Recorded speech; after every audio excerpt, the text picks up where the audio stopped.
Hello children, consider this polynomial x squared minus 4x minus 5.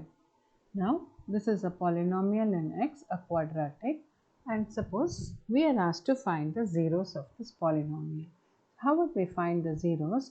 We should find those values of x where the polynomial becomes equal to 0.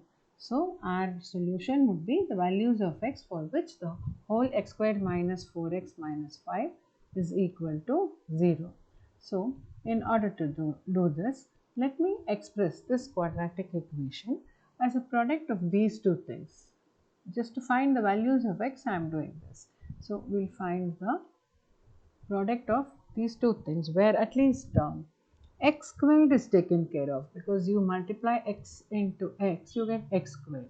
The coefficient of x is 1, so it's very simple and easy. X into x is x squared. Now our aim is to find out, let me assume this, h and k are two constants such that x plus h into x plus k is equal to x squared minus 4x minus 5. So we should find those values of h and k for which the whole thing becomes equal to 0. So how do we go about this? Let me multiply both.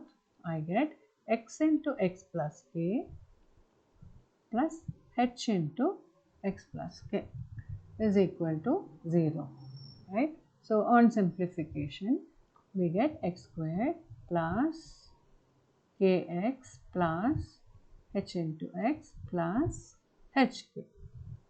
So hk is a constant, clearly there is no x term in it. So if we take this equation as 1, name it as 1 and call this as 2, comparing the coefficients of both, since both are one and the same, we have only assumed x squared minus 4x minus 5 as a product of x plus h and x plus k. So both are one and the same, just that our job is to find what is this h and what is this k. So now compare the coefficients. What do you get? The x terms. Yeah, the x terms can be further written like this, isn't it? X squared plus k plus h x plus hk, isn't it? So h plus k or k plus h, whatever, is equal to minus 4, right? I've compared 1 and 2. So h plus k is equal to minus 4 and the product of those h and k should be equal to minus 5. So you should be finding such an h and such a k so that their sum is minus 4 and their product is minus 5. So what do we do for this? Find two numbers such that their product is minus 5 and that their sum is minus 4. So can I take minus 5 into 1, isn't it? So minus 5 into 1 is minus 5, the product is negative 5, and what is the sum of both? Minus 5 plus 1 is minus 4. So this certainly satisfies these two. Even 5 into minus 1, even 5 multiplied by minus 1 is minus 5, but if I add 5 and minus 1, I don't get a negative 4, we get a 4, so we cannot take this 5 and minus 1, right? Now I think you would be familiar with these things, because from here your school would have taught you, and as soon as you are given the equation, the quadratic equation, this is what you start doing. You start splitting the middle term. And the aim of my video is to tell you why we are splitting the middle term. I just want you to be justified doing that. Why are we splitting the middle term and why are we doing it in such a way that these things are satisfied, right? So let's go about it. So we have split it. We have planned, or we have decided to split it as x squared minus 5x plus x minus 5 is equal to 0. And now let me group them. Let me group them into two groups of two terms each. And in these two groups, you can see that x is common to x squared minus 5x and x minus 5 is written within the brackets. Here we are just doing the reverse of the distributive property, right?